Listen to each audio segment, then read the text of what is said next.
Tom Holland opens up on being sober. Spider-Man star Tom Holland has revealed that he has been sober for 1 year and 4 months.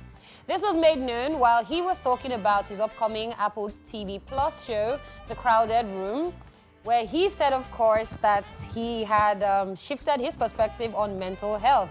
The Spider-Man star told Entertainment Weekly that he became better at recognizing triggers and things that stress him out after working on the psychological thriller. He also said that he spoke to psychiatrists to further understand his role. During the interview, Tom Holland said, and I quote, "Learning about mental health and the power of it and speaking to psychiatrists about Danny, his character, and Billy's struggles has been something that has been so informative to my own life." He added, "I hope that people will feel educated about the powers of mental health, the struggles, and our incredible abilities to survive. I'm no stranger to the physical aspects of the job during the whole action movie thing, but the mental aspect, it really beat me up, and it took a long time for me to recover afterwards to sort of get back to reality," end of quote. At one point, he explained that he needed to detach himself from his character after 9 months of filming, saying, and I quote, "I was seeing myself in him, but in my personal life, I remember having a bit of a meltdown at home and thinking like, I'm going to shave my head. I need to shave my head because I need to get rid of this character. And obviously we were mid-shooting, so I decided not to. It wasn't like anything I've ever experienced before," end of quote. Just so you know, The Crowded Room is an upcoming American period psychological thriller which follows Danny Sullivan, played by Tom Holland, who was arrested for his involvement in a New York City shooting in 1979.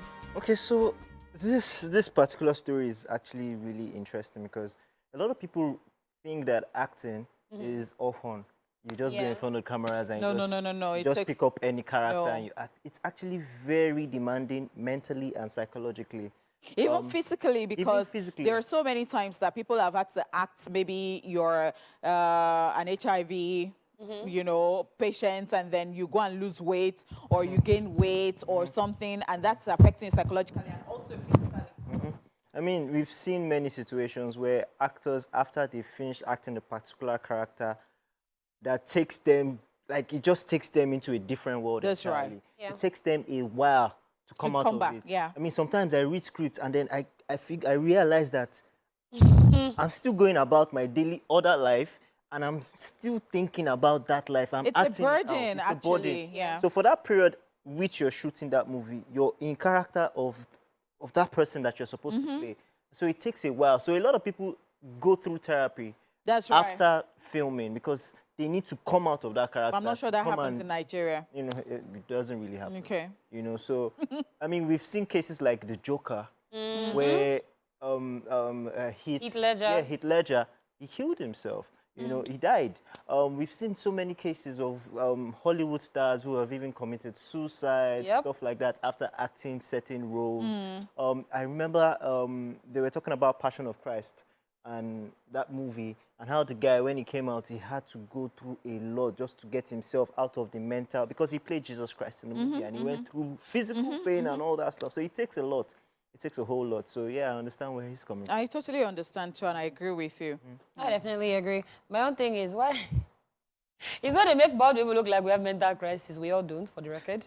Because, I mean, when Britney Spears had her own mental health crisis as well, I remember that picture in the Barbie salon with her with the clipper in the chair and all of that. But luckily, he sounds like he's doing better. Yeah. And I can't even wait to see the movie as well, because it sounds like it's really... yeah, I mean... That's right. Major respect, especially to Christian Bale, who plays Batman in lots of... And then he always changes his appearances. Like, he's the master of changing appearances. In one movie, he's fat. In another movie, he's thin. He's changing weight. Yeah, it's a lot mentally, you know, to always do that. So, yeah, major respect. So people should not even underrate anybody's work, because you don't even know the amount of, you know, things that go into that, because I say it all the time, even when we have to like criticize people based on what they wore to a premiere or something, I first of all say before we start anything that we'll shout out to everybody for the efforts. If nothing, then you now start saying, oh, this did not go well with the theme and all that, but